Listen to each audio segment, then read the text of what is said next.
Muy buenas noches a todos. Quiero agradecer particularmente a la Escuela de la Argentina el habernos invitado a presentar este libro acá, a Clelia, a Verónica Cohen, a Anabela, a Norberto, bueno, a los amigos de acá de la escuela. Es un gusto muy grande. Al comienzo, cuando empecé a pensar en esta colección, que es Latitud Subjetiva, y en este primer libro para la colección, hubo una interlocución efectivamente con Anabel Salafia, que me incitó a seguir. Entonces, quiero decir que la gente que está acá son amigos personales que me han ayudado mucho a avanzar en este proyecto, y no es algo formal, sino algo afectivo, digamos. Lo mismo a Hilda Rodríguez, a Guillermina, es decir, ha sido Alba, bueno, hay toda una apuesta por poder trabajar en una colección nueva, que en algún momento yo recomendé un libro de Safwan a una editorial importante, grande, de Buenos Aires, y me dijeron que no. Y también recomendé algunos libros que estaba viendo que no circulaban en nuestra comunidad, otros, ¿no es cierto?, de Porsche, bueno, otros libros, y vi que había dentro de la política de las editoriales algunos obstáculos para que circularan algunos autores franceses que a mí me parecía que valían la pena y que hemos leído siempre. Hay que reconocer que el trabajo de Harari fue muy importante en este sentido, en su labor como editor, pero como analista editor, no como editor, sino como y que ese lugar está vacío, y bueno, por supuesto yo no lo podía ocupar, pero me parecía que para toda la comunidad analítica nuestra es importante empezar a ver qué cosas están sin traducir y sin que no intervienen, por tanto, más que para los que leen en francés, que son una gran parte, por supuesto, pero no todos, y particularmente en la universidad no circula tanto. Entonces, ¿cómo podemos pensar en esto de algunos textos que de golpe pueden incidir en el debate y no intervienen de esta manera, y que no van a ser publicados por grandes editoriales en números muy elevados, porque tampoco son, digamos, además de cuestiones políticas que también están de por medio. Bueno, así las cosas. Este fue un primer libro, el próximo va a ser La voz del eco, de Porsche, y bueno, y hay algunas otras cosas pensadas, y por supuesto estoy abierta a sugerencias, a ideas, a cosas que como lectores consideren que serían interesantes dentro de la escasez de recursos que uno tiene, ¿no? Una editorial pequeña, hay autores que sí no se pueden editar porque son muy difíciles de conseguir, y están también en París en grandes editoriales como Gallimard, que ya son mucho más complicados, no es Cerés. Bueno, luego la segunda cuestión es que pensar una política de la traducción, ¿no?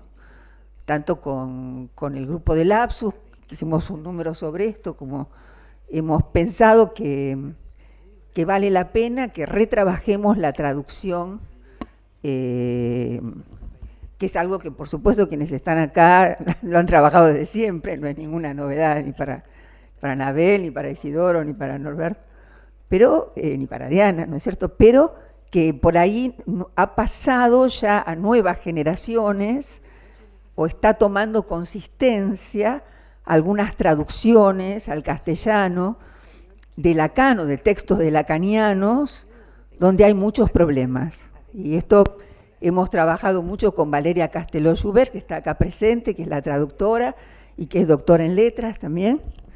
Es decir, hay problemas con las preposiciones, hay problemas con las negaciones muy fuertes, ¿no? El passans muchas veces está mal traducido como con, y eso, si hay problemas con las preposiciones, con las negaciones y con otras cosas, que vale la pena que estemos muy atentos y que revisemos este trabajo permanentemente, ¿no? Es una fuente de enriquecimiento también porque permite trabajar algo. Muchas veces un concepto al pasar de lengua, como es el caso de la represión, uno hace un trabajo analítico también, y eso era parte del interés de la colección, aprender, ¿no? Y luego también por un problema de pertinencia, de no repetir citas que no son. Bueno, en relación con este libro yo voy a decir algo muy breve. Me interesó mucho porque toma un concepto como la represión, que en este sentido está trabajado por el alemán, por el francés y por el castellano. Así, bueno, todo el pasaje a sí mismo entre lo que es Freud y lo que es Lacan, entre incluso, bueno, también si hablamos de representante de la representación, hablamos del trabajo de Lacan como traductor también, ¿no? Bueno, pero el pasaje entre lo que es representación palabra, representación cosa, Vorstellung representant y Sachervorstellung, y lo que es significante, que Lacan tematiza en los 4 conceptos con mucha exhaustividad. También me parece que obliga hoy a pensar si se puede pasar en algunas cuestiones de Freud a Lacan con una continuidad natural, si hay ruptura, si es Lacan no sin haber pasado por Freud, o si es momento también de ver que algunas cosas no pasan.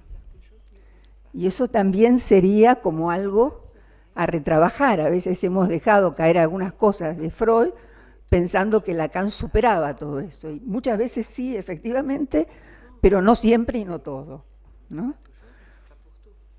Bueno, en ese sentido es interesante porque si la represión, digamos, originaria podría ser vista de un modo mítico, de un modo historicista, es una de las entradas al texto, ¿no? El hecho del trabajo de este libro es poner la prueba en la clínica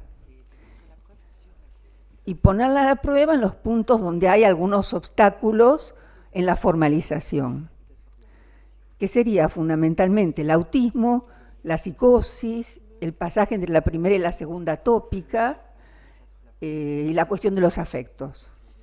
Hago un paneo de lo que a mí Entonces, esos lugares parece que son muy interesantes para volver y para repensar.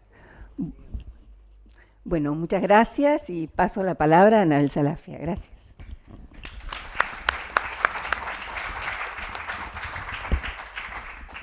Hoy quiero agradecer esta invitación de Alejandra a presentar este libro que realmente da la oportunidad, digamos, de trabajar cuestiones fundamentales y sobre todo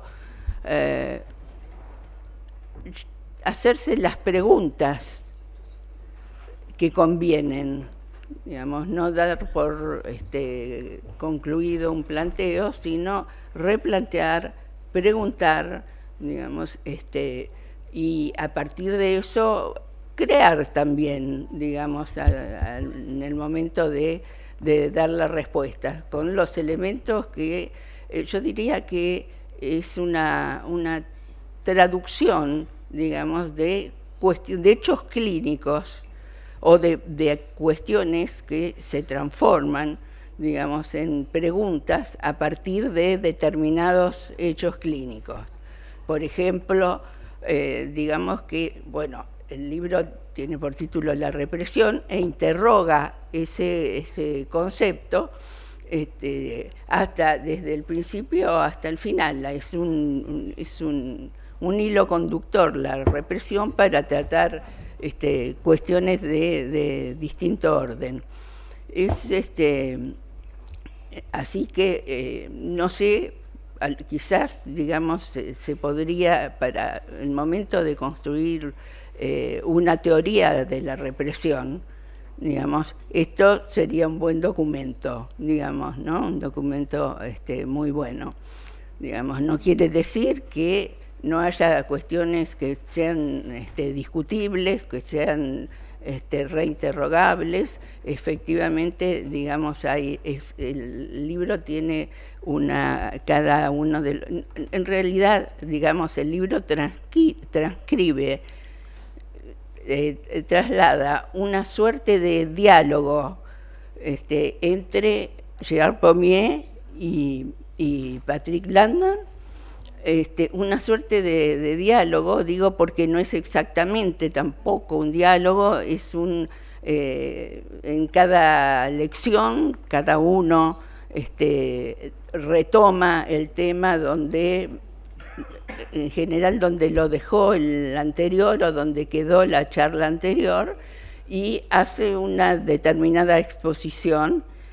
Luego el otro interviene en relación a esta exposición y cada uno comienza, hay una alternancia de quien comienza la clase, uno u otro, y el otro, el segundo, es quien repregunta o aporta su acuerdo o su desacuerdo eventualmente respecto de lo que dijo el primero. Entonces, el libro está compuesto por las exposiciones de cada uno en el curso de de un número X que no he contado, de lecciones, llamaría yo, porque evidentemente, porque a veces aparecen preguntas del público, se ve que ha habido una audiencia, digamos, que esto ha tenido lugar en presencia de otros que escuchaban y que eventualmente en determinados momentos preguntaban también, ¿no? Eso es, el libro transcribe todos esos hechos, digamos.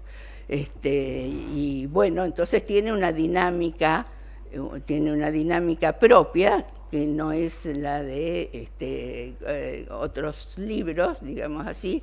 Evidentemente hay una corrección, es presumible, del texto oral, pero cada lección tiene una connotación fuerte, digamos, en relación con lo que ha sido un trabajo, digamos, en principio oral. Digamos, bueno, una de las cuestiones que en primer lugar trata el libro es acerca de la diferencia de los problemas que plantea el concepto de represión originaria o de primaria, digamos, o hay otras maneras de hablar de la represión, pero fundamentalmente, digamos, tiene su interés lo de originaria, porque podría remitir a un equívoco respecto del origen. Si bien, digamos, la represión originaria es algo que Freud plantea, digamos, podemos decir que como condición de la existencia del inconsciente, porque si bien la represión originaria está en dependencia con respecto al inconsciente, bueno, se plantea, digamos, se plantean los autores la pregunta de qué es primero, digamos, cómo podría haber represión originaria si no hay inconsciente, cómo podría haber inconsciente sin la represión originaria, ¿no es cierto? Y a partir de estas preguntas continúa el desarrollo. Se plantea en determinado momento lo que me pareció muy interesante, algo que precisamente plantea Patrick Landon, que es una doble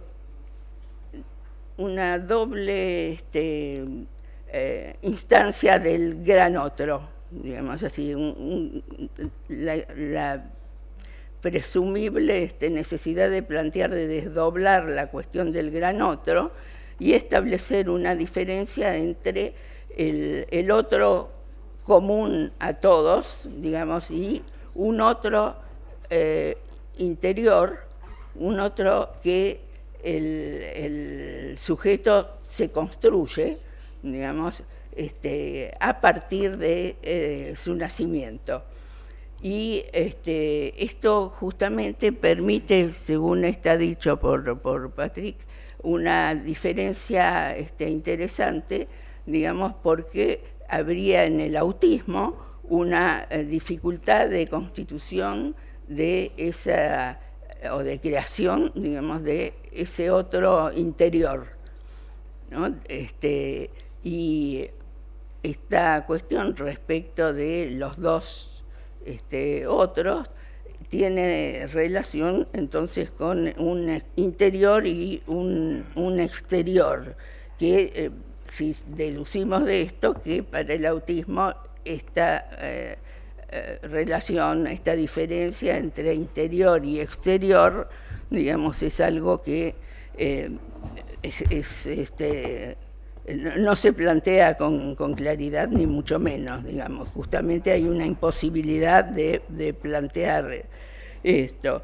Y, digamos, esto también, digamos, es interesante porque cuando se plantea la cuestión de la represión originaria o la represión y la diferencia con la represión secundaria, bueno, creo que no tengo que recordar que Freud deduce la represión originaria de la represión que llama secundaria, es decir, la represión que opera a través de las formaciones del inconsciente o a través del síntoma. Y Freud necesita, desde el punto de vista de una necesidad lógica, deducir la represión primaria del hecho de que exista la represión originaria.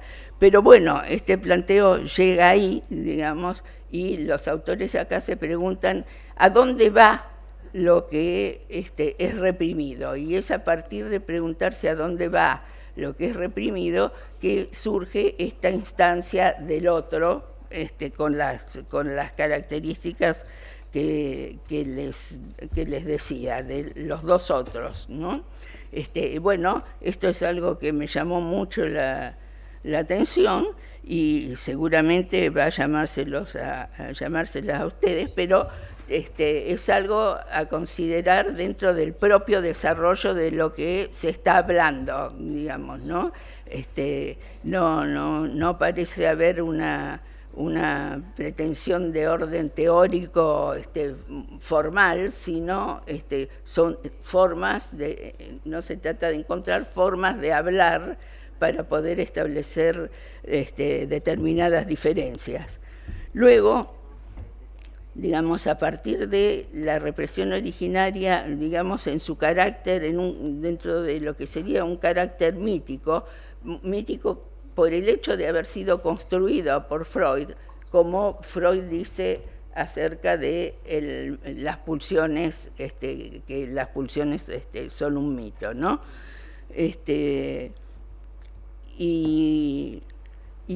Claro, y en ese momento se plantea la consistencia económica del desarrollo que Freud hace respecto de la represión originaria.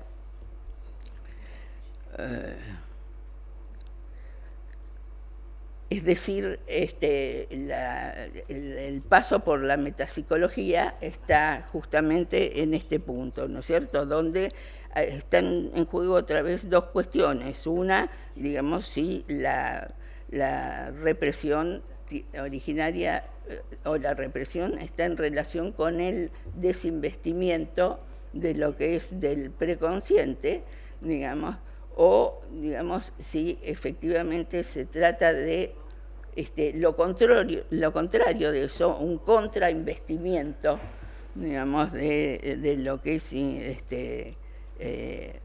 preconsciente. Ese es un punto muy interesante porque es un punto donde yo pensé que el desarrollo iba a llevar a la cuestión del preconsciente y la función, digamos, de la palabra a nivel del preconsciente. Entiendo que esto está entre líneas dicho, digamos, porque efectivamente si hablamos del preconsciente en términos de Lacan, se trata del inconsciente en el sentido freudiano, para decirlo como Lacan mismo, ¿no es cierto?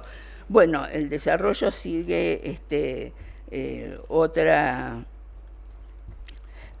sí, hay un punto también muy importante con respecto a esto que me gustaría decirles, es que esta cuestión del contrainvestimiento respecto del preconsciente, en la psicosis parece en relación estricta, digamos, unido, en conjunción, con la fijación, con una fijación.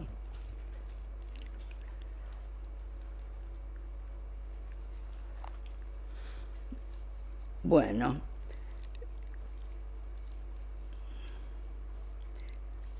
el diálogo continúa entonces tratando de encontrar la especificidad de la represión originaria. Surgen algunas cuestiones respecto de la psicosis, y es decir, cuando la represión secundaria no funciona, es claro que en la psicosis no hay, digo esto, ¿no? Una aclaración que hago yo, evidentemente en la psicosis en este sentido no hay formaciones del inconsciente, por la razón por la que digamos, esta imposibilidad de interpretar como en el mismo sentido en que esta operación puede hacerse en la neurosis, ¿no? El psicótico sí puede interpretar, como se dice en algún momento, su propio delirio, y eso puede constituir un cierto grado de elaboración de ese delirio, pero esto dura muy poco tiempo y el psicótico va a volver a su delirio, es decir, no es un progreso en ese sentido, sino que va a buscar, diríamos, para ser lógicos, ¿no es cierto?, va a buscar el equilibrio, por lo que equilibra su estabilidad, una cierta estabilidad psíquica, es el trabajo de elaboración que es el delirio mismo, digamos, como comentario que puedo hacer respecto de esto, ¿no es cierto? Después Gerard Pommier dice que la diferencia entre psicosis y neurosis es mínima, pero las consecuencias de esa diferencia son grandes, digamos.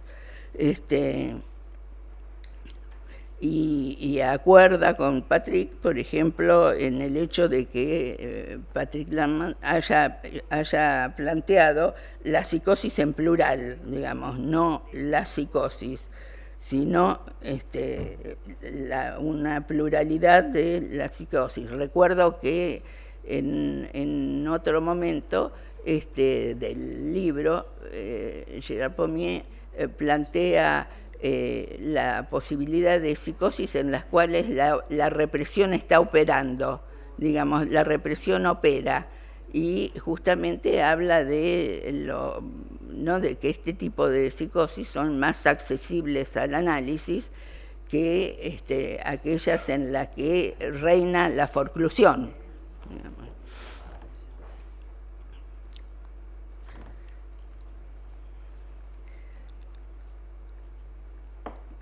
Lo que no funciona, digamos, esencialmente en la psicosis es el capitonaje, como está traducido, digamos, el point de Capiton, es lo que no funciona como punto de capitonaje a nivel del nombre del padre.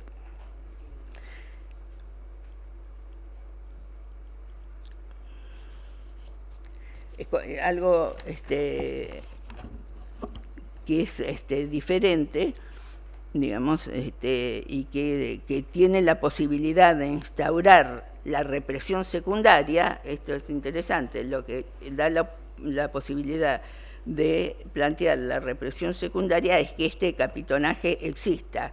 Si este capitonaje no existe, digamos, es claro que nada va a funcionar en términos de represión secundaria. Es decir, podemos decir, esto implica que es muy diferente la relación con el lenguaje que mantiene un sujeto psicótico, por supuesto un sujeto autista y un sujeto neurótico. Y en este caso, Pommier dice que digamos que esta cuestión se juega durante el desarrollo y el historial del complejo de Edipo del sujeto. El nombre propio, el nombre del padre, el nombre propio, digamos, todo lo que tiene que ver tiene una función particular en lo que respecta a la represión. Si se sostiene más o menos bien el capitonaje, funcionará de manera tal que el sujeto no sufra, digamos, invasiones que es de lo que es su delirio, digamos, y lo que... sí, acá hay otro punto, digamos, que es una referencia a los esquizofrénicos, que dice, en este caso es Pommier quien lo dice, la esquizofrenia va a estallar al comienzo de la vida sexual del sujeto. Y de la misma manera, ¿no es cierto?, sabemos, al menos lo considero de esa manera, que cada tipo de psicosis va a surgir en determinado momento de la historia del sujeto, ¿no es cierto?, y que hay también la posibilidad de que esto sea desencadenado necesariamente, en el caso de la esquizofrenia, por algún acontecimiento X que afecte al punto de capitonaje. Digamos que ese punto aparece siempre relacionado con el nombre del padre, pero también con el nombre del sujeto, digamos, y que se trata de una operación, digamos, que en principio, de una operación que en principio no tiene ningún sentido sexual, digamos, y digamos, de no existir este capitonaje, de no oponerse a la despersonalización, entonces, digamos, rige el goce, digamos, ¿por qué sucede esto en el esquizofrénico? Porque justamente, digamos, cuando se trata de su iniciación sexual, después va a aparecer la palabra metamorfosear, dice Pommier, en un momento se metamorfosea el sujeto, cualquier sujeto, digamos, ahora no hablo de la psicosis, en la adolescencia, digamos, por supuesto que esto nos remite a la metamorfosis de la pubertad, ¿no es cierto? Solamente que en ese caso, Pommier va a decir que se produce una operación, una metamorfosis, que él considera, este es un punto interesante y para discutir, una metamorfosis transgénero. Es interesante porque, bueno, eso hace pensar en esto también como un punto, una edad, un momento de la vida, digamos, clave, digamos, para lo que la iniciación sexual, digamos, el principio de la vida sexual para cualquier sujeto, también en lo referente a la elección, digamos así, o a la decisión con respecto al sexo, ¿no es cierto? Es decir, y bueno, digamos, después vuelvo sobre este punto. Esto ya lo tenemos. También en otro momento, digamos más adelante, hay un punto interesante que es el deseo parece haber sido programado. Esto enseguida llama la atención porque esto es de Pommier, el deseo parece haber sido programado desde el comienzo para una solución por la pareja. Esto me llamó mucho la atención hasta que seguí leyendo, ¿no? ¿Qué quiere decir? La pareja, ¿qué es? Es el doble, digamos, la pareja es la pareja del doble, del doble rechazado. Del doble rechazado significa, ¿no? En realidad, Pommier está planteando que el nacimiento implica la pérdida de un doble, la pérdida de la placenta, por ejemplo, y que esto sería equivalente a la pérdida de un, a una pérdida que es la base de la constitución del yo ideal, digamos, el gemelo, el doble, podemos decir, ¿no? Que cada uno tendría y habría, digamos, tendría esa pérdida. Esto aparece también como rechazo, digamos, ¿no? Bueno, hay un punto de empalme potencial que pasa por todo lo que se puede imaginar, que siempre es, digamos, esta cuestión respecto tiene como punto de partida la cuestión de la pubertad. Se puede imaginar que todo lo que se puede imaginar de transicionalmente pulsional. Del pedazo de tela, el oso de peluche, no se podría decir, digamos, esto inaugura un nuevo problema y vamos terminando, no se podría decir que estos objetos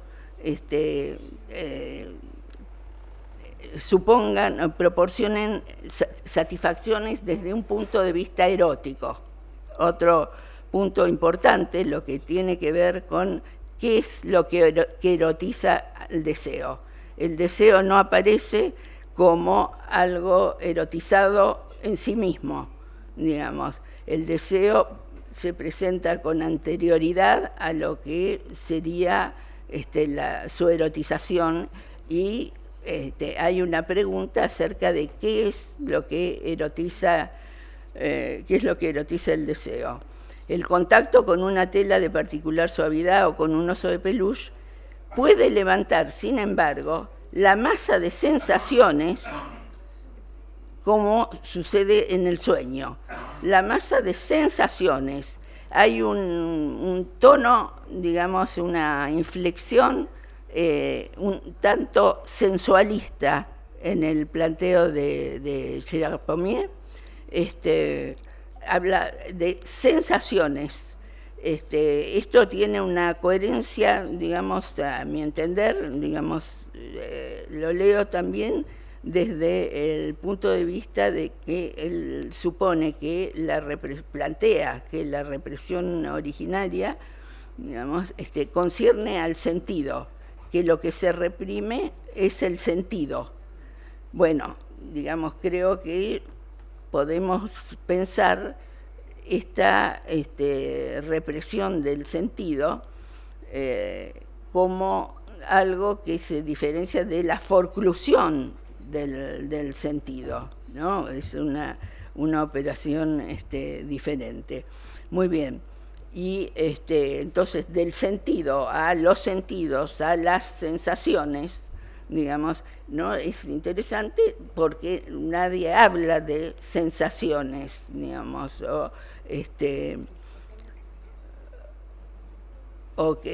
bueno, entonces esto vino a raíz de la masa de sensaciones, digamos, que que puede levantar, digamos, la suavidad de una tela o de lo que fuera, como sucede en el sueño. Sí. Muy bien. Me dicen acá que cuando pueda termine. Bueno, vamos a ver si... Bueno, Alejandro dice que dijo cuando pueda. Y puntos suspensivos. Bueno, creo que voy a poder enseguida. Bueno, entonces no es fácil dar explicaciones satisfactorias suficientes como para dar cuenta de qué es el deseo. Efectivamente, luego Patrick Landman va a retomar esto, considerando esto verdaderamente interesante, pero fenomenológico, digamos, como un planteo que habría que precisar porque es fenomenológico. Aquí me llamó la atención cuando se plantea qué es lo que erotiza y qué es lo que erotiza el deseo, que, bueno, por supuesto que llama mucho la atención la diferencia entre el deseo y la erotización. Es porque la cuestión del deseo se presenta, en principio, en este planteo, se presenta como una cuestión no sexual y que va justamente a llevar a la pregunta de qué es lo que lo erotiza. Digamos, hay una relación entre la erotización y esto. Y aquí decía, me llamó la atención y el hecho de que hubiera una insistencia, digamos, en Pommier sobre esta pregunta y que no entrara en juego, hablando de la erotización y para dar cuenta de ella, la pulsión de muerte. ¿No? Porque desde Bataille sabemos que no hay erotización sin la muerte y que no hay eros sin pulsión de muerte, ¿no? Entonces está la solución a la pregunta, en mi opinión, está en relación a esto, digamos, que lo que erotiza es la muerte, la muerte bajo la forma de la pulsión de muerte.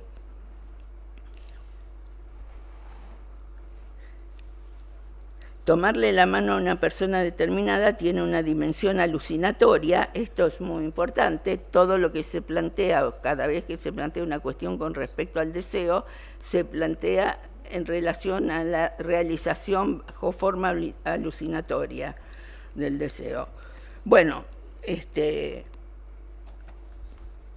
voy a decir que puedo... Y vamos a dar lugar a mis compañeros de mesa a ver cómo se les ha planteado la misma cuestión. Muchas gracias. Bueno, buenas noches. Cuando Anabel empezó era buenas tardes.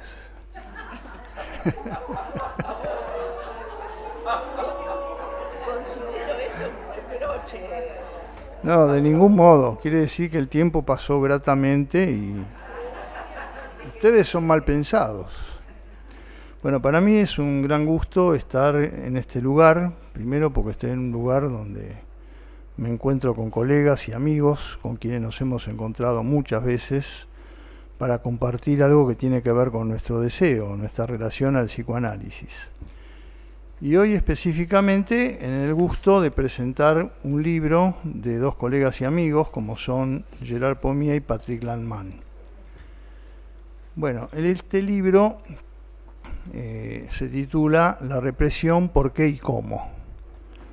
Antes nos decía en broma Patrick Landman, mientras esperábamos tomando un cafecito, que ahora piensa todo lo contrario. Bueno, en todo caso, cuando terminemos de presentarlo, ustedes le preguntan cómo es lo contrario. Claro, es un libro que se publicó en Francia como Le Refoulement, Pourquoi Comment, en el año 2013 y fue precedido por un seminario, esto lo marcó Anabel, que sucedió antes, quiere decir que tiene ya algunos años. Bien, De cualquier modo, el hecho de que se publique hoy en castellano quiere decir que hay temas que son actuales, ¿no? No es algo que uno diría está superado. Desde la presentación del libro tenemos algunas palabras de Alejandra Ruiz, quien acompañó la excelente traducción con un verdadero trabajo teórico y fundamentando muy bien que una traducción de un texto, por lo menos de psicoanálisis, no es solo un trabajo del pasaje de una lengua a otra, sino que también implica articulaciones teóricas. Por ejemplo, como ella prefirió traducir al castellano términos como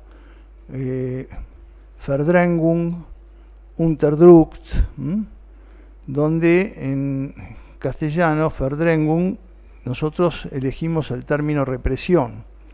En francés existe una palabra represión, pero ellos no la usan para traducir Verdrängung, ellos usan refoulement. Bueno, con buen criterio, creo yo, Alejandra prefirió que mantuviéramos lo que en la tradición psicoanalítica argentina venimos empleando, que es la palabra represión. Y para Unterdruck utilizamos, los franceses usan ahí la palabra represión, nosotros supresión. Implican cuestiones tópicas, en un caso se trata de algo que se sustrae a la conciencia para ir al inconsciente, en refoulement o represión, en otro caso algo que se sustrae de la conciencia para ir a lo preconsciente. Bueno, es un pequeño ejemplo de que no ha sido una traducción, llamémosle burocrática, sino que implica un trabajo cuidadoso, riguroso de la traductora y de Alejandra Ruiz para no desmerecer el texto original. Bueno, se trata también de algo muy interesante y es que está presentado como una conversación entre dos analistas. Michel de Montaigne decía que él prefería, si tuviera que elegir en la desgracia, ser ciego antes que sordo o mudo, porque consideraba que lo más valioso era l'art de conférer. En castellano existe la palabra conferir, que es en el español antiguo lo que nosotros llamamos conversar. ¿Y qué quiere decir este diálogo entre dos analistas que se preguntan, se interrogan, coinciden y a veces difieren? Además, dejando un espacio que es una invitación al lector. Me hace acordar algo que en la tradición talmúdica se llama el pilpul. Dos rabí o dos maestros conversan sobre un tema. Uno dice A, el otro le retruca, dice B, el otro dice C, el otro le retruca, le dice D, y así siguen, y de pronto se terminó. No hay conclusión. Queda abierto para que el lector decida si elige una de las dos posiciones, busca una conciliación o una articulación entre ambas, o propone algo distinto a partir de lo que tuvo la oportunidad de leer. Este libro se ofrece con estas cualidades. Esto nos lleva a nosotros a recordar que cuando Lacan escribe los 4 discursos, se trata de la relación de la gente que se dirige al otro. Y, dice Lacan, allí se sostiene lo que llamamos el lazo social. Hace años escribí un libro que se llamó El Prójimo, donde en contra de lo que dice el mandato bíblico en términos de tradición cristiana o de sacrificio judaico, decía que el amor al prójimo no quiere decir ayudarlo, ejercitar la caridad, sino más bien recurrir a él para que nos ayude. ¿Y nos ayude a qué? A reencontrarnos con la falta. En este libro podemos ver continuamente cómo conversan en términos de amistad Patrick Lanman con Gerard Pommier, a veces coinciden, a veces se interrogan, a veces difieren e invitan al lector a encontrar también la falta. Es decir, nos coloca frente a problemas que por ahí nunca pensamos o que los pensamos de otro modo. Bien, vamos ya concretamente al tema que nos propone y ya desde el comienzo leemos que nos dice: la cuestión de la represión es absolutamente central. Es una afirmación contundente, ¿verdad? Esta la dice Patrick Lanman. Él dijo que ahora cambió. Si cambió, que lo diga ya, que es su oportunidad. pero si no cambió, entonces yo la subrayo. Dice, la cuestión de la represión es absolutamente central, ya que todo lo que es reprimido es inconsciente. En cambio, todo lo que es inconsciente no es necesariamente reprimido. Es decir, que hablar de represión, si es un concepto central fundamental, yo lo digo, podemos pensar que es el fundamento de los conceptos fundamentales del psicoanálisis. Si hay represión, estamos también pensando en el concepto de inconsciente. Y como decía Freud, llegado al final de sus días, cuando un periodista le preguntaba, bueno, ¿usted qué inventó? Si lo puede resumir en una frase. Bueno, yo lo que inventé es la hipótesis del inconsciente. Este libro entonces no trata de un tema del psicoanálisis, trata de un tema esencial. Bien.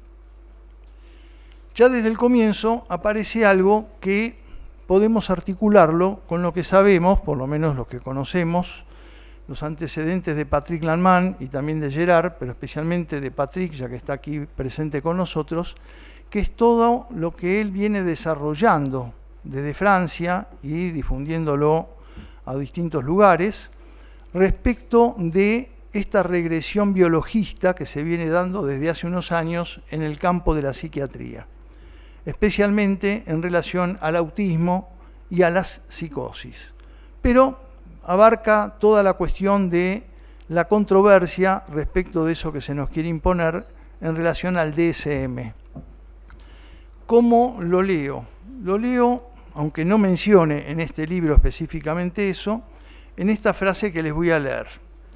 Dice así: la represión originaria o incluso la represión en general puede ser concebida como el hecho de reprimir algo fuera de lo consciente. Y aparece una pregunta que ya Nabel lo citó, pero ¿para mandarlo dónde? Evidentemente para nosotros, lacanianos, es enviado al lugar del otro, otro con mayúscula. De ahí la pregunta, ¿cómo se constituye este lugar del otro? Y entonces responde, es evidente que preexiste al nacimiento, en particular al nacimiento del sujeto, puesto que nosotros pensamos que el otro preexiste al nacimiento del sujeto. Habría que introducir entonces dos grandes otros, el otro exterior al sujeto, que dice es el otro materno, para decirlo rápidamente, del que recibimos en efecto los mensajes y a partir del cual va a constituirse el deseo, y quizás habría también un otro constituido por el sujeto mismo, y que el autista no llegaría a construir. Acá hay una divisoria de aguas esencial. En el comienzo, o bien está el doctor Manes con los genes, o en el comienzo está el otro. Si a mí me preguntaran cuál es la estrategia general de toda la enseñanza de Lacan, desde el comienzo hasta el final, es que en todas las instancias que conocemos desde Freud y que él retomó todas, el inconsciente, el preconsciente, la conciencia, el yo, el ello, el superyo, el ideal del yo, el fantasma, el síntoma, Lacan va a poner siempre en el inicio el otro. Que en el inicio esté el otro quiere decir también la posibilidad de operar sobre eso que el otro instala. Es decir, que esta frase para mí es consecuente con la lucha que viene llevando adelante Patrick Lanman, también Gerard, en relación a este retorno biologizante de la psiquiatría y también de todo el campo psi. Bien. Un tema que está abordado extensamente es la pregunta sobre la cuestión de la represión originaria, la Urverdrängung. Bien, dice así, respecto de cómo se constituiría esa represión originaria, cita Freud, esto viene de Freud, dice, como no hay posibilidad del desinvestimiento del preconsciente ni atracción por lo reprimido, claro, si hay represión originaria, no hay reprimido, recién ahí va a haber reprimido, dice que no existe todavía, explica que lo que es pregnante en la operación de la represión originaria es el contrainvestimiento, la contracarga. ¿Qué quiere decir? Que en la represión originaria, en el comienzo está el otro real. Lo que está operando para que esa represión originaria se instaure es lo que llega desde el otro real. El ser humano cuando llega a la vida es como cuando compramos una computadora. es un viviente, es un hardware, pero falta instalar el software. El software es lo que llega desde el otro.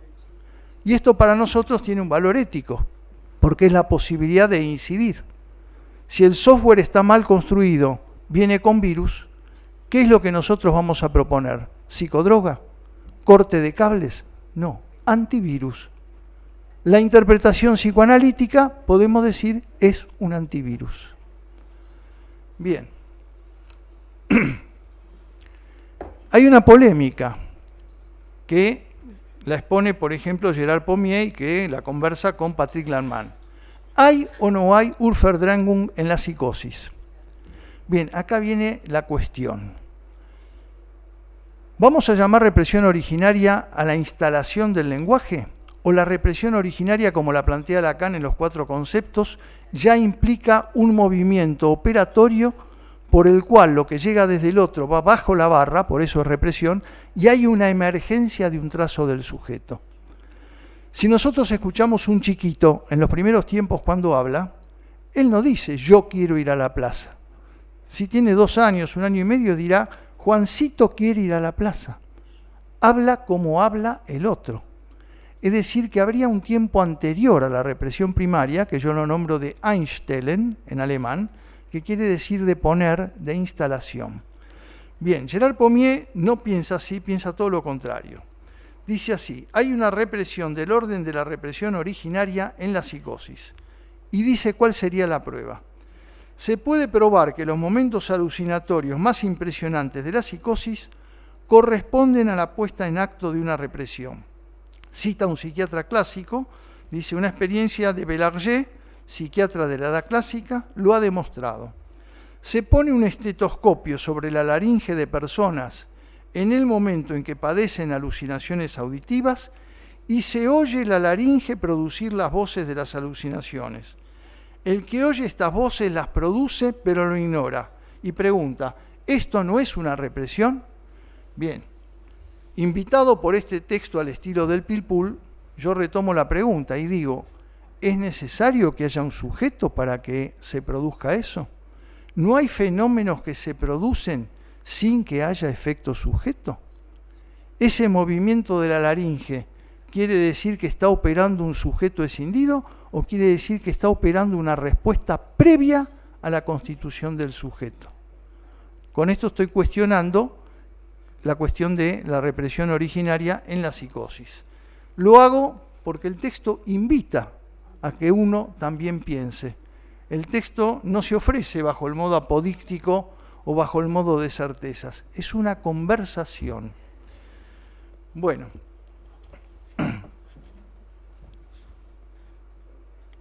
Dice Patrick Lanman, voy a hacer apenas 2 pinceladas más para no fatigar.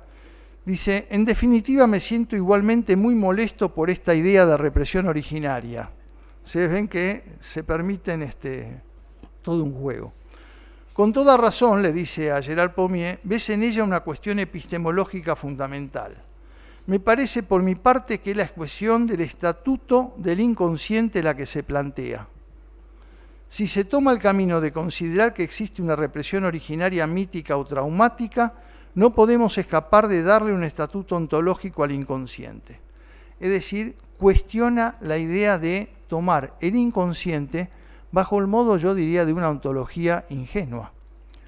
Ustedes recordarán que en el seminario de los 4 conceptos hubo alguien que le preguntó a Lacan, creyendo que lo iba a arrinconar, ¿el inconsciente es del orden del ser o del no ser? Bueno, Lacan era amigo de Heidegger, es obvio que sabía lo de la ontoteología.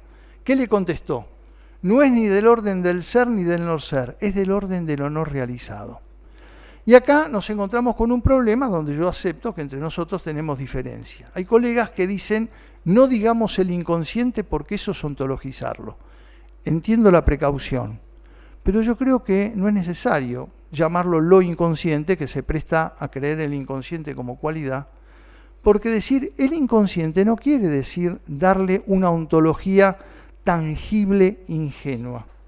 Quiere decir que como en la computadora ustedes tienen el Skype, el programa está instalado, pero si no se lo activa no se realiza. Para poder hablar yo en este momento tengo que tener incorporado una cantidad de términos y de gramática de la lengua castellana. Si no, no podría hablar. Y eso está incorporado.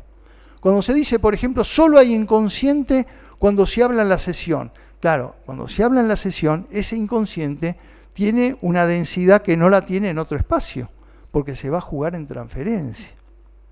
Pero eso no quiere decir que la gente no soñó desde los inicios de la humanidad. Y un sueño siempre es una formación del inconsciente. Bien, como ustedes ven, todo invita a pensar, repensar y conversar. Por último, quiero hablar sobre también otro comentario de Patrick cuando habla de la interpretación. Lo tomo porque sabemos que está muy en juego la idea de que lo simbólico es un tema pasado de moda, la interpretación no significa ya más nada, solo se trata del corte de la sesión, si es posible solo con una frase. Bueno, no dice eso, dice la interpretación atañe al síntoma que se constituye. El sujeto del síntoma y el sujeto del inconsciente se constituyen en el curso de la cura misma. No se trata de ir a buscar un sentido oculto sepultado solamente en la historia del sujeto, pero agrega, por supuesto, lo que se constituye como material en el curso de la cura está ligado a esta historia. Es decir, no se trata de hacer una disyunción absoluta entre sincronía y diacronía. Efectivamente, uno interpreta en función de lo que se juega en transferencia en ese momento. Pero eso que se juega tiene que ver con las marcas de cada uno. Quiero decir, mis analizantes no sueñan con mi abuelito, sueñan con su abuelito. Con mi abuelito sueño yo. Sí, claro. Gracias, gracias. Bueno, y voy a concluir. Es la última cita que hago. Dice, por último, o sea, yo también es lo último que voy a decir, se pregunta, ¿es interesante oponer a Freud y a Lacan? Y entonces dice así, ¿sería reductor pretender que Lacan va más lejos que Freud? Pregunta. Y entonces dice, ¿sería más bien que el inconsciente freudiano acaso no es el mismo que el inconsciente lacaniano?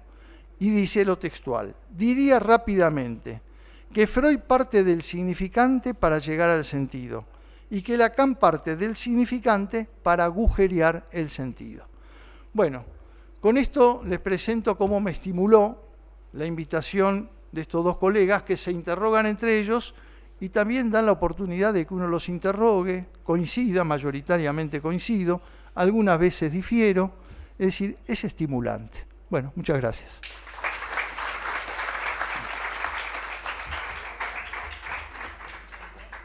Quiero agradecerle a Alejandra Ruiz la invitación y felicitarla. Felicitarla porque en estos momentos de la Argentina y del mundo, tomar el desafío de dirigir una colección de psicoanálisis habla de su audacia y de su entusiasmo. Así que le deseo mucha suerte, numerosos y exitosos títulos e interesados lectores.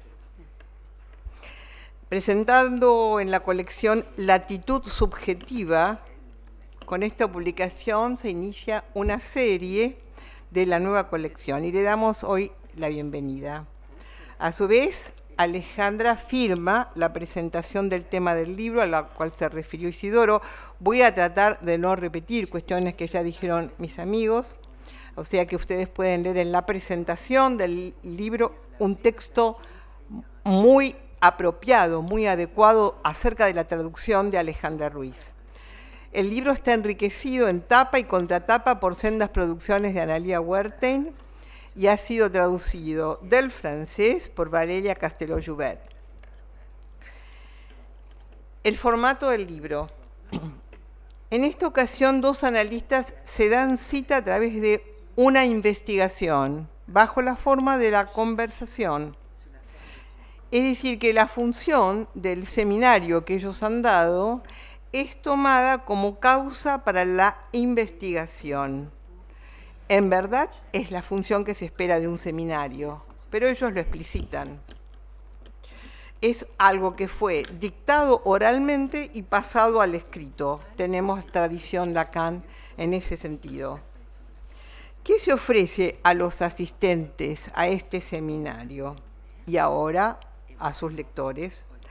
Un recorrido en el que se comparten avances que los autores van descubriendo y bajo el modo de mutuos apoyos uno al otro para dar lugar a una trama de nociones, conceptos fundamentales a partir de la experiencia clínica teórica de cada uno de ellos.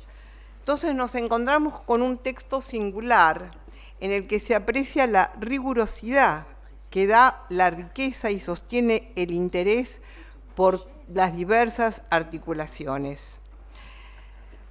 ¿A quién le hablan? Buscando un supuesto lector atento, no apurado ni perezoso. Es un libro de estudio y en consecuencia es un libro para dejar descansar de tanto en tanto, de levantar la mirada y volver a él con nuevas preguntas. Este libro no está confeccionado como un reading o una compilación, que es uno de los modos en que se reúnen los trabajos de un autor. En este caso se lee el hilo que va de un tema hacia y con el siguiente, intentando responder a los interrogantes que se van abriendo.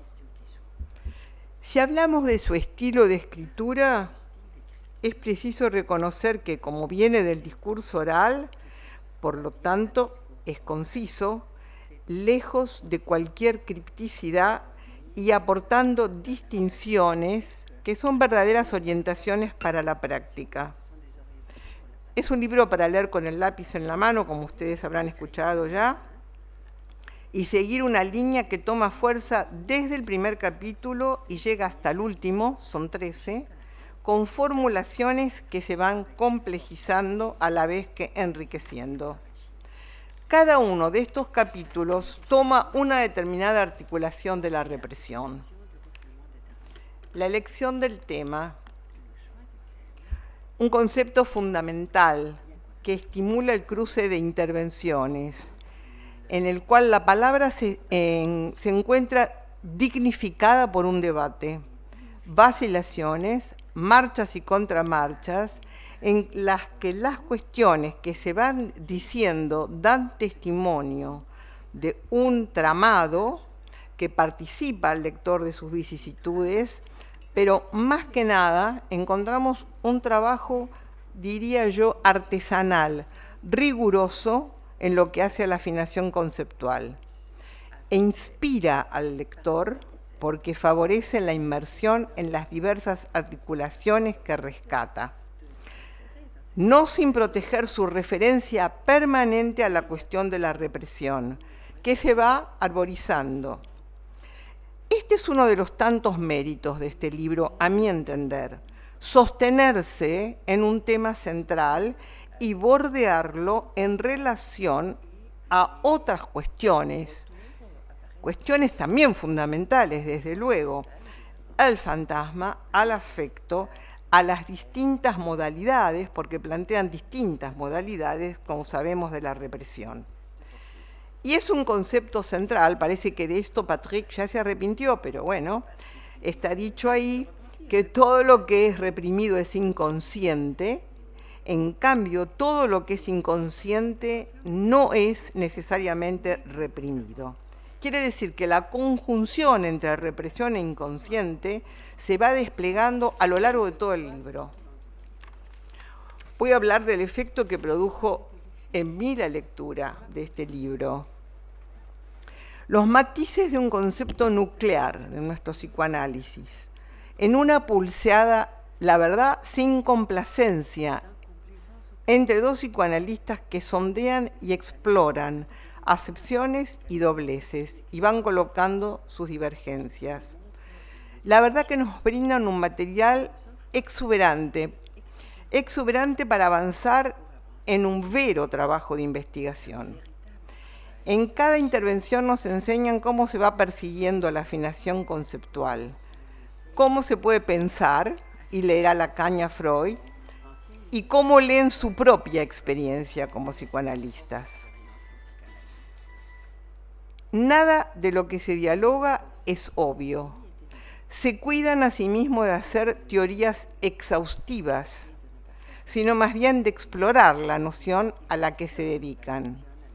Las propiedades, sus exigencias, sus declinaciones y sus incidencias en la clínica.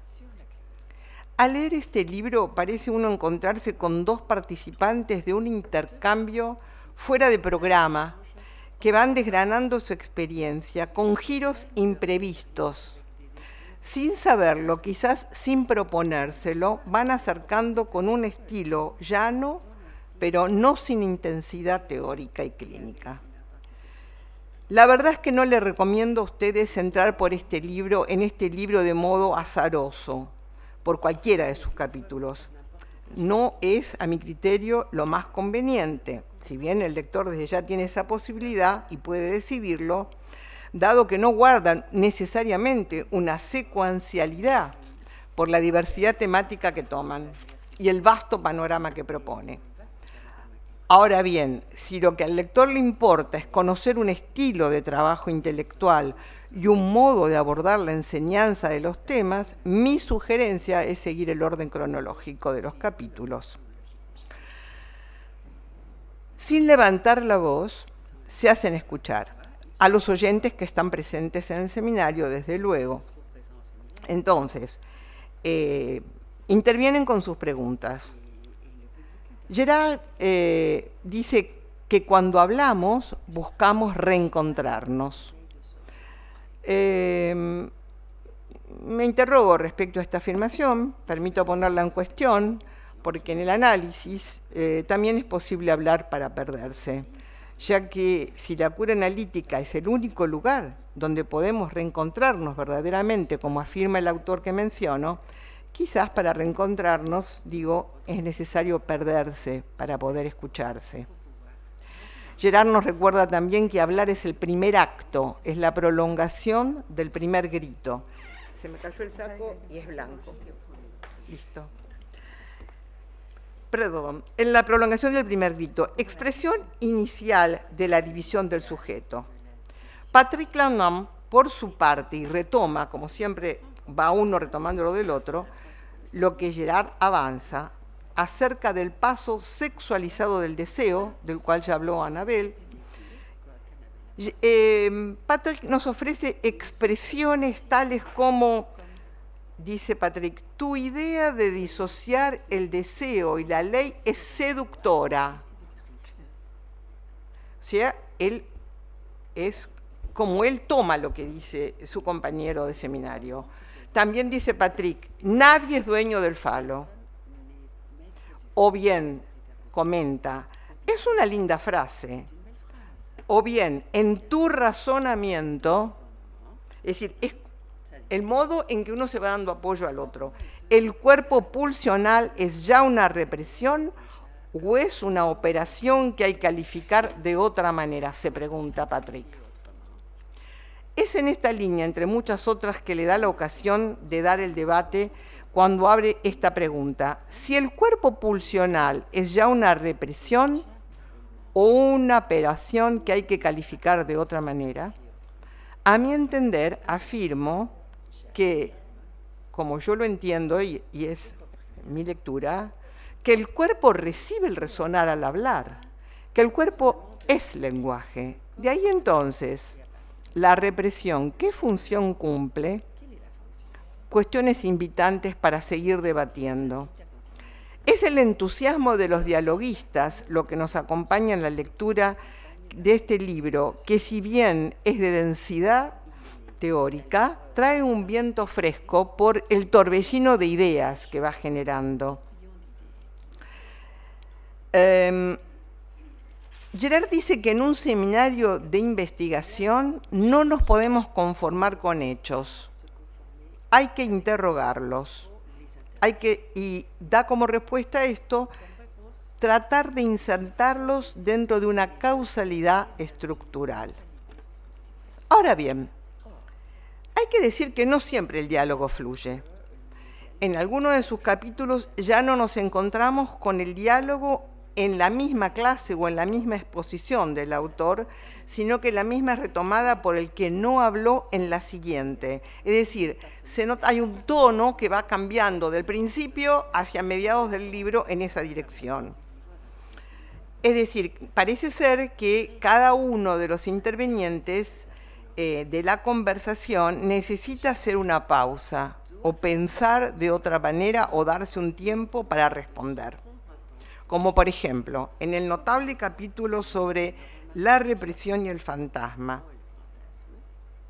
Es claro que se trata de dos que se escuchan a fin de debatir, acordar o tomar una línea para avanzar. ¿Dónde empieza la represión? Un ejemplo de esta modalidad de trabajo es el capítulo que despliega Pommier, La represión empuja la causa. Él presenta dicha cuestión como una de las más difíciles y controvertidas que es, y el libro se dedica bastante a esto, como dijeron Isidoro y Anabel, a la articulación entre la represión originaria y la represión secundaria. No voy a abundar nuevamente en esto.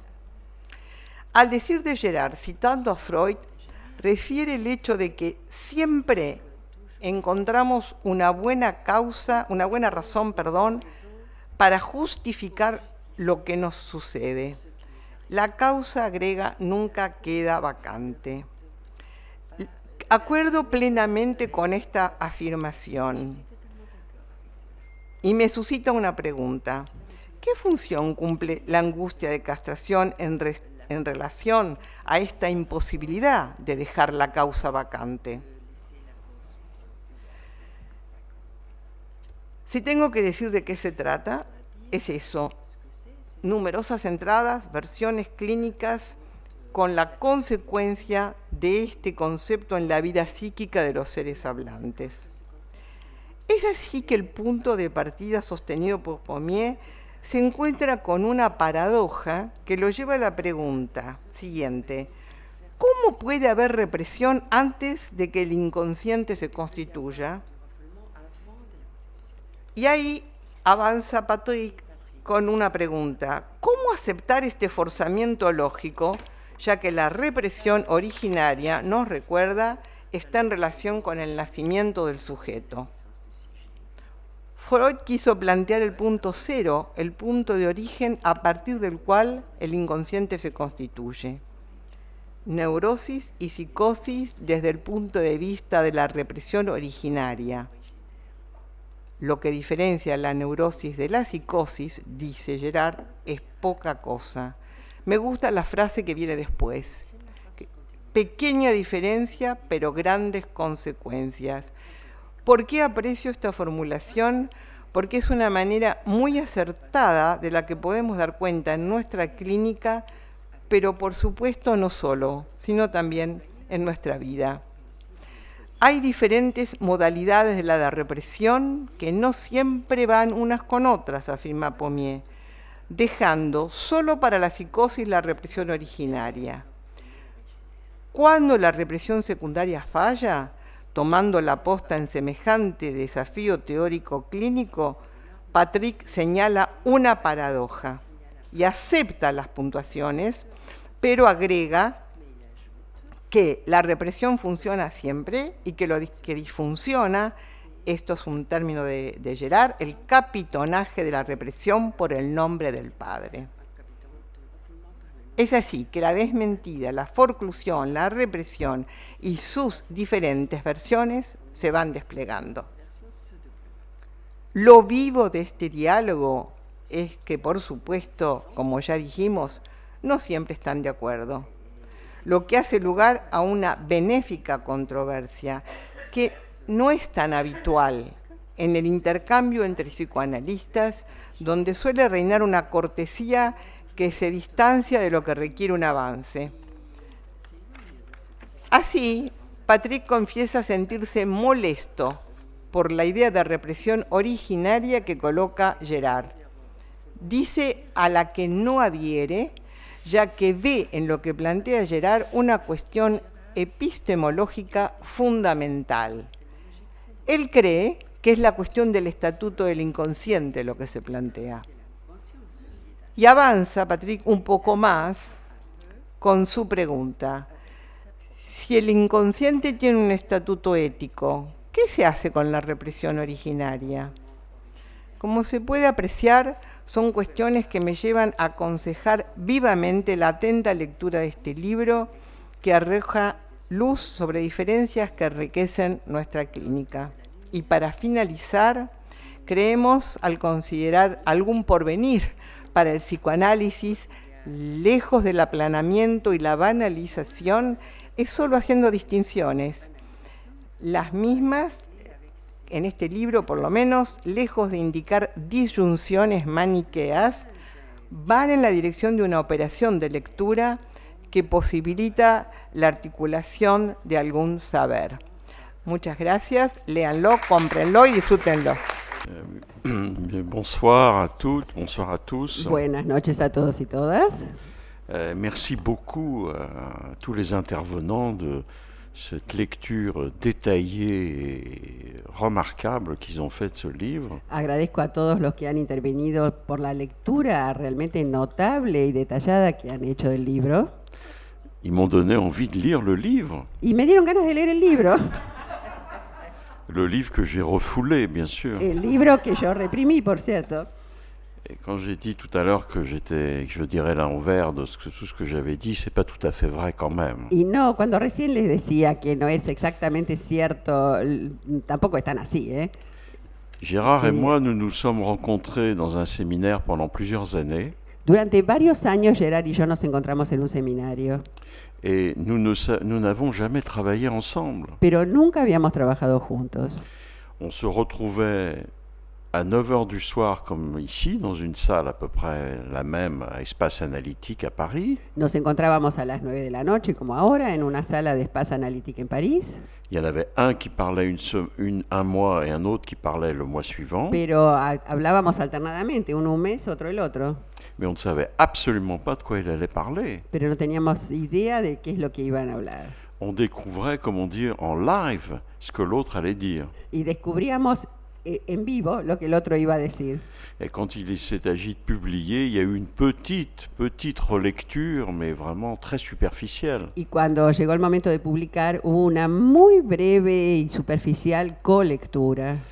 Et c'était les enregistrements qui ont été retranscrits. En realidad lo que fue es una transcripción de las grabaciones.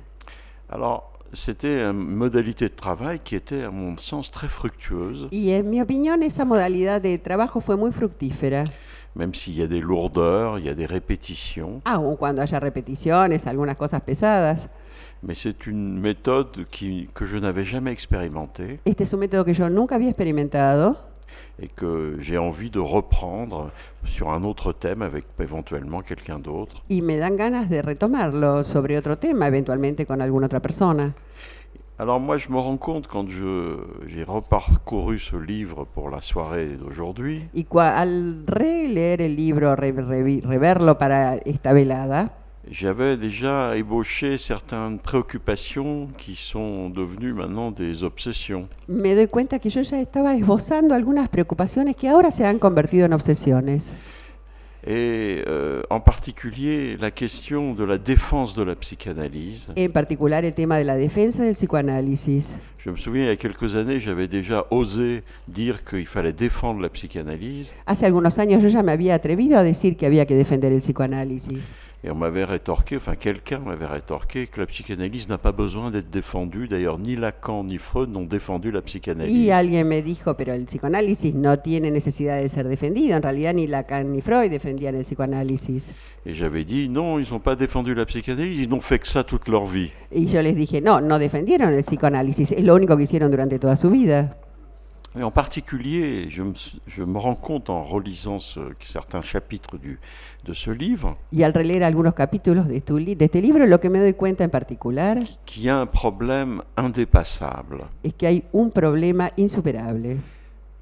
Nos théories ont une certaine scientificité, Nuestras teorías tienen una cierta cientificidad mais notre pratique relève plutôt de l'art. y nuestras prácticas tienen que ver más bien con el arte. Et quand on veut faire la théorie de notre pratique, Y cuando queremos hacer la teoría de nuestras prácticas, on est confrontés à cette contradiction entre la scientificité et l'art. Nos enfrentamos a esta contradicción entre cientificidad y arte. Et du coup, il y a un clivage qui se fait entre la théorie de la clinique Y entonces hay como una decisión que se hace entre la teoría de la clínica et la théorie avec un grand T. y la teoría con mayúscula. Mais ce clivage ne résout pas le problème. Pero esta decisión no va a resolver el problema.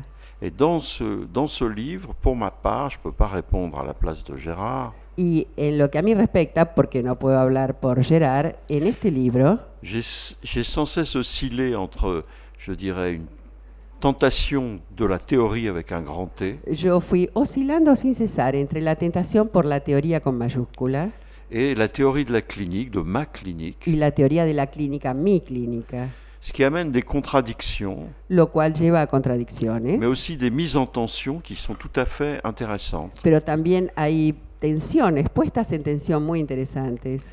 Alors, après que l'un d'entre nous ait parlé, Y luego de entonces de que hablaba uno de nosotros, l'autre prenait la parole el otro tomaba la palabra et commençait un soi-disant commentaire de ce qu'il avait entendu. y hacía una especie de comentario de lo que había escuchado.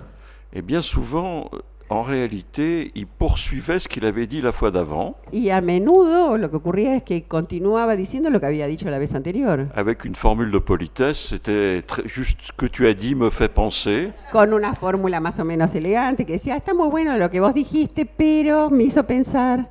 Un peu comme quand vous faites de la communication, qu'il y a quelqu'un dont vous voulez vraiment descendre l'argumentaire. Un poco como cuando ustedes quieren hacer caer todos los argumentos de alguien, Vous commencez par le dire, je suis complètement d'accord avec empiezan vous. diciendo, estoy totalmente de acuerdo, Mais, pero...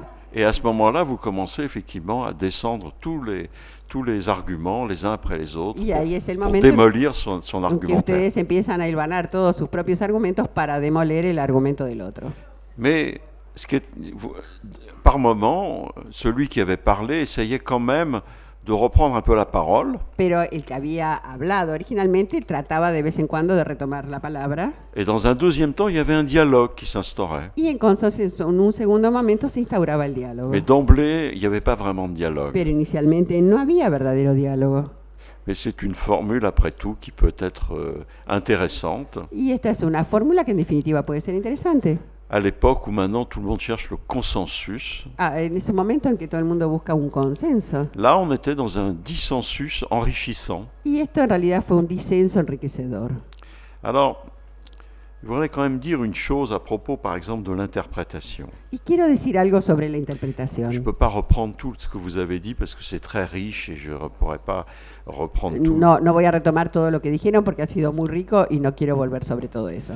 C'est vrai qu'il y a maintenant des débats très importants en France, je pense qu'il y en a ici aussi, sur la fonction de l'interprétation. Hay debates muy importantes en Francia y supongo que aquí también ocurren sobre la importancia de la interpretación, la función de la interpretación. Et je pense que les conceptions freudiennes de l'interprétation, comme les conceptions lacaniennes, Y creo sont fondées. que las concepciones freudianas, así como las lacanianas sobre la interpretación, tienen un fundamento, Mais c'est en lisant, en travaillant sur cette question de l'interprétation que j'ai compris quelque chose que je n'avais jamais compris auparavant. pero trabajando este tema de la interpretación entendí algo que no había comprendido anteriormente. Deux choses. Dos Une cosas. chose sur le signifiant et une chose sur le symptôme. Sobre el significante y sobre el síntoma.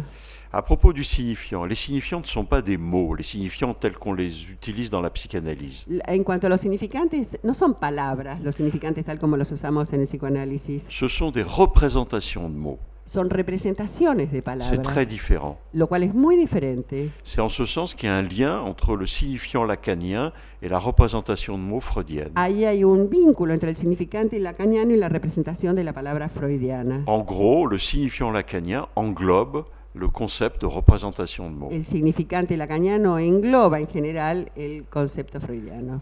La même chose pour le symptôme. Lo mismo para el síntoma.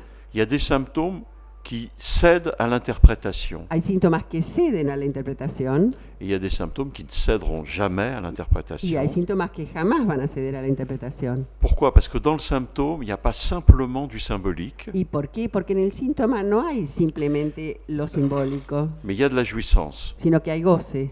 Et selon le degré d'importance du symbolique, y según el grado de importancia de lo simbólico, on ne peut pas dire que la proportion, parce qu'on retomberait dans quelque chose d'un peu ridicule. no vamos a hablar de proporción porque caeríamos en algo un poco ridículo, Mais un symptôme essentiellement d'ordre symbolique va céder à l'interprétation. pero un síntoma esencialmente de orden simbólico va a ceder a la interpretación. Alors qu'un symptôme essentiellement, je dirais, de l'ordre de la jouissance, Mientras que uno esencialmente del orden del goce va pas céder à l'interprétation. no va a ceder a la interpretación, Au contraire, l'interprétation Al peut le contrario. fixer. puede fijarlo la Il va interpretación. falloir que cette jouissance se vide. Este goce tiene que vaciarse. Et c'est en ce sens que je dirais que les conceptions freudiennes et lacaniennes Yeah. sont à adapter en fonction de ce que l'on entend dans le symptôme. Entonces hay que adaptar las concepciones freudianas y lacanianas en función de lo que entendemos del síntoma. Il y a des symptômes qui sont interprétables et des symptômes qui doivent être vidés. Hay síntomas interpretables y otros que deben ser vaciados. Je pense par exemple aux gens qui ont des addictions. Por ejemplo, pienso en gente que tiene adicciones. Aucune addiction ne servira à une interprétation. Ninguna adicción va a ceder a una interpretación. Et si une addiction cède, Y si una ça sera adicción parce que la cede, jouissance a été un peu vidée. es porque el goce había sido en alguna medida vaciado. C'est un exemple typique dans la clinique. Es un ejemplo típico de la Et clínica. c'est pour ça qu'il est très important de ne pas opposer, c'est ce que a dit Isidore Y Weig, por eso, como dijo Isidoro, es muy importante no oponer de ne pas opposer Freud et Lacan. a Freud con Lacan. Par ailleurs, je pense que ce qui est intéressant dans ce livre aussi, Y c'est creo que, que otra cosa que es interesante en este libro c'est que ça réhabilite l'idée de l'inconscient. es que rehabilita la idea del inconsciente. Moi, je ne suis pas d'accord pour évacuer l'idée de l'inconscient No estoy de acuerdo en evacuar la idea de inconsciente. et que actuellement, c'est une mode qui accourt chez certains en France Hay una moda actualmente en Francia entre algunos de jeter hors les murs la notion d'inconscient. de tirar, sacar de la noción de inconsciente. Alors, ils ont des arguments, Y tienen algunos argumentos, mais moi, je ne peux pas travailler sans la notion d'inconscient. pero yo no puedo trabajar sin la noción de inconsciente. Et je pense même que cette notion est insupportable aux adversaires de la Y psychanalyse creo que es incluso una noción que es insoportable para los adversarios del psicoanálisis. et qu'une des raisons du triomphe, de la psychiatrie biologique, du fait que la psychanalyse est chassée, Y una de las razones del triunfo de la psiquiatría, del hecho de echar al inconsciente, c'est une résistance à la notion d'inconscient. es la resistencia a esta noción de Ce inconsciente. n'est évidemment pas la seule raison. No es la única, por cierto. Ça ne peut pas réductible à une résistance à la psychanalyse. No es reductible a la resistencia al psicoanálisis. Il y a d'autres choses, mais il y a ça aussi. Pero esto también está, aunque Donc, haya si- otras cosas. D'une certaine façon, si on lâche sur la notion d'inconscient, Si largamos esa noción de inconsciente, on devient plus politiquement correct. nos convertimos en más políticamente correctos. Mais moi, je ne peux pas travailler sans la notion d'inconscient. Pero yo no puedo trabajar sin la noción de inconsciente. Et finalement, refoulement, En inconscient, consecuencia, represión, inconsciente, ce sont deux notions de piliers absolument indestructibles, son dos nociones, dos pilares absolutamente indestructibles je dirais, de la psychanalyse. en el psicoanálisis.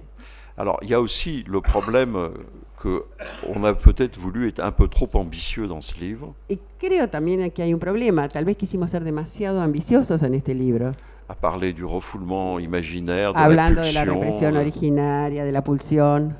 mais parce qu'on y était entraîné.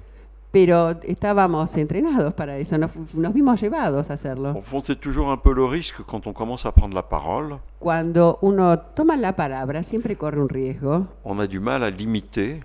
Tenemos problemas en limitarnos. Et là, on est peut-être tombé, je dirais, dans un travers qui a consisté à vouloir être un peu trop exhaustif. Y tal vez quisimos ser demasiado exhaustivos.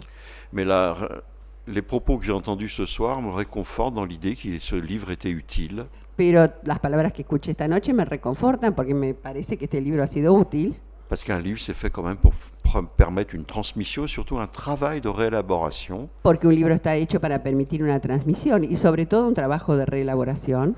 En tout cas, merci beaucoup pour votre lecture Voilà. qui est vraiment exceptionnellement, je dirais, riche, dont on n'a pas l'habitude.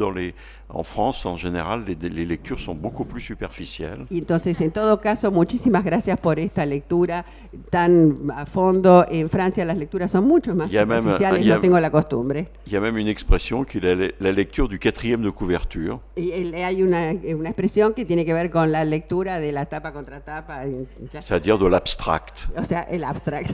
Moi, je vois que vous êtes allé beaucoup plus loin et je vous remercie profondément. Veo que fueron mucho más allá y les agradezco profundamente.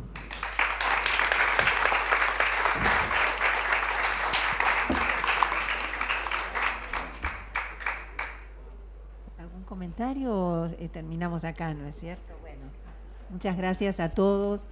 También me olvidé al comienzo de agradecer a Isla Rodríguez, que fue interlocutora permanente también de este trabajo. Gracias.